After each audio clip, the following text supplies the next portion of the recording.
Good morning, it is Sunday and I'm just going through some old maps that I need to get to work on this week. Got a little bit I need to get done this week, so let's talk about it. Right, so this week is a short week. I'm going to be going away on Friday morning and I'll be away until Sunday, so I won't be able to work to my usual schedule. So this week I'll be working this afternoon on updating the sewers tile set. So those maps you were just looking at, those were for the sewers. Those were done over a year ago, so that all needs to be updated, and I'll be doing that this afternoon after I get back from a trip to the beach and my grandmother's. Then tomorrow I'll be cleaning up the battlers and the sprites for this particular part of the game. Now there's not many enemies in this area. I think there's only 3 or 4 different kinds plus a boss, so that shouldn't be too bad to do on Monday, because I will also need to be going out for more family stuff on Monday evening because it's the holidays and that's what you do. Tuesday I'll be adding in some NPC face sets and NPC sprites. There's only going to be 4 new characters in this area, and they're going to be the last 4 NPCs that you really meet outside of one, which some people who've been following the game since the demo will recognize as soon as they see them. Wednesday, I'm going to be rebalancing the enemies and doing the eventing for this part of the game, for this particular sewer dungeon level. And then on Thursday, I'll be doing the actual devlog edit and uploading. So I just literally got a text message while I was recording this. My parents are on their way to pick me up and take me to the beach. So I'm going to do that. I'll get some footage for you there for something different. And then we're going to get into these new tile sets.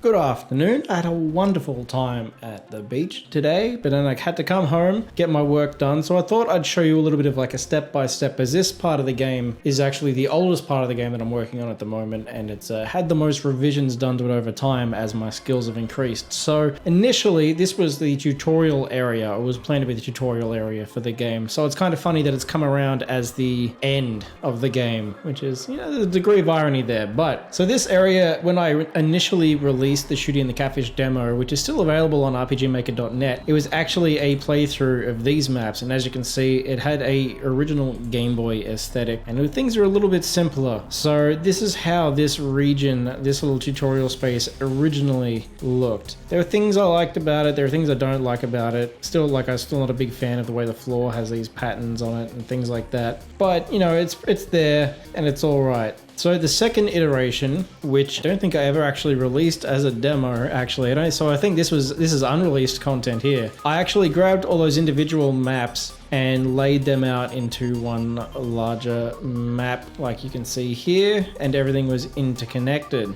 And then the maps of the underground areas, which have this nice purple-green contrast going on, because this tutorial in the final game here is a sewer stage as you sneak into a big castle. So this is how it looked after I replaced the visuals of the Game Boy Color aesthetic. And now finally, we have the final one here, where I've tightened things up a little bit. It's desaturated again so the characters stand out. You'll be teleported to this. Oops, that's how it appears in the actual original demo. Here we go. So you'll be teleported down here to start the area, make your way up and inside. This map is largely the same, it's just a change in color palette. I might change the color of these statues so they stand out against the walls, but I'm not entirely sure what color I will change them to. And then inside it's much of a muchness, basically just the color change.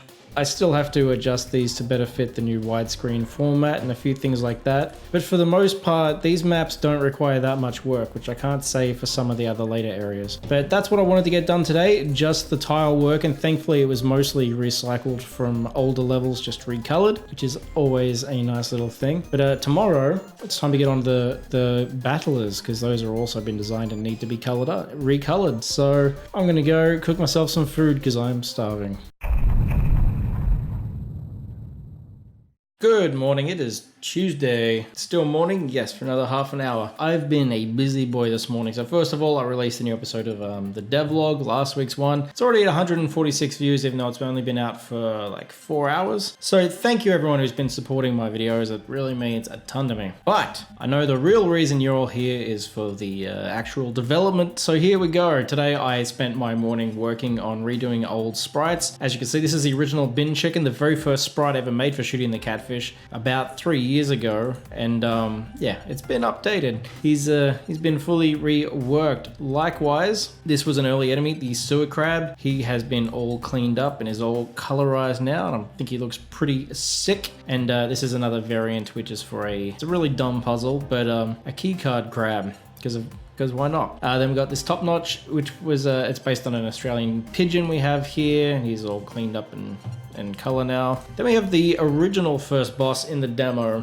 Rotten Ronnie, who you find out about by reading bookshelves throughout the sewers in the original game's tutorial. And now he is all colorized with his blue head and purple scorpion body, because reasons. And then originally in the demo there was this character here, the ancient one, because there was going to be more of a Lovecraftian spin, and it still is there a little bit in the final version of the game, but it's a lot less than it was. This guy was originally a boss you couldn't beat, and we were originally going to come back to him later in the game and defeat him. Not so much the case now. Now he just shows up as a regular boss, and he's nothing fancy. He's just at the end of the sewers there before you break into the main castle. So he's all been redone. And along with them, I also redid the little character sprites for the maps, brought them closer to the current style with the legs and things like that. And then there's also these guys. So these guys are actually really complicated, and I forgot how elaborate some of my early sprite work was. Like I said, these sprites were originally done about 3 years ago. They look like this. It's a big update, and hopefully they look good in engine. But I've just imported them, but I'll find out in a few days when I start doing the eventing. But I need to edit today's footage, and then I need to get down to my grandparents for a big family barbecue. So I'll see you tomorrow.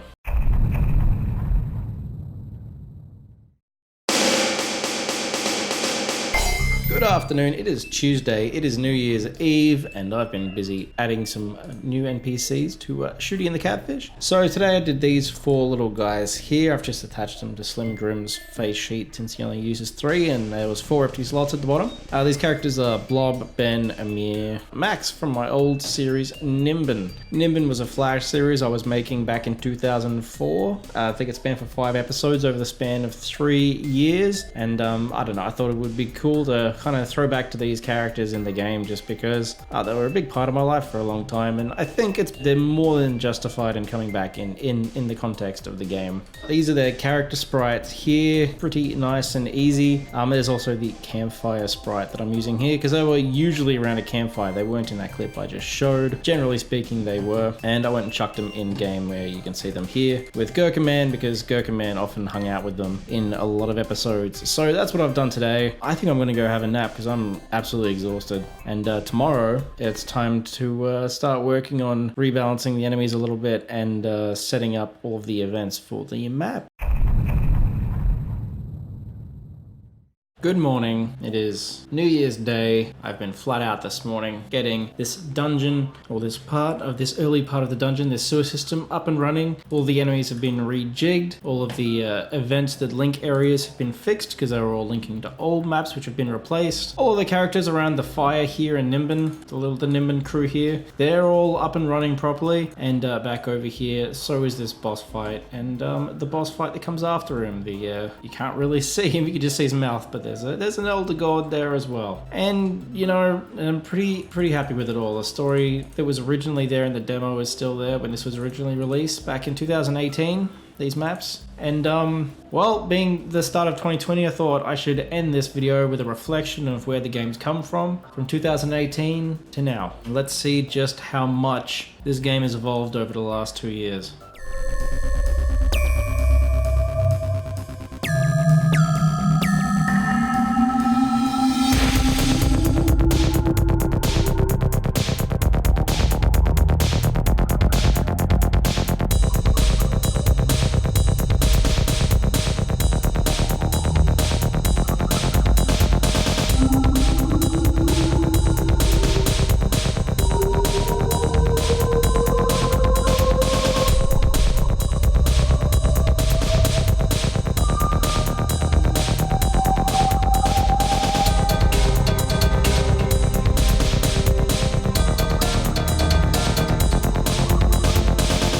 as always, I would love to thank my patrons, my $5 patrons, Cortop Dev and Lone Wolf 123. And I'd like to thank everyone else who's following me on Patreon here. I'd like to thank everyone at RPGmaker.net who's shared my work. I'd like to thank everyone who's subscribed to me on YouTube since I've started doing these devlogs and this channel's really started to grow. I'd like to just thank everyone that's had a look at Shooty and the Catfish or indeed my other games over the last 2 years, because you're the people who've made this all possible. So thank you very much. I hope you've had a great 2019. I hope 2020 is even better for you. I can't wait to share what I'm working on with you more now that we are in 2020, or I am anyway, because, you know, Australia, the future, the time of this recording anyway. As always, thank you very much. Thank you for your support, and I'll see you next time. Peace out, and have a good one.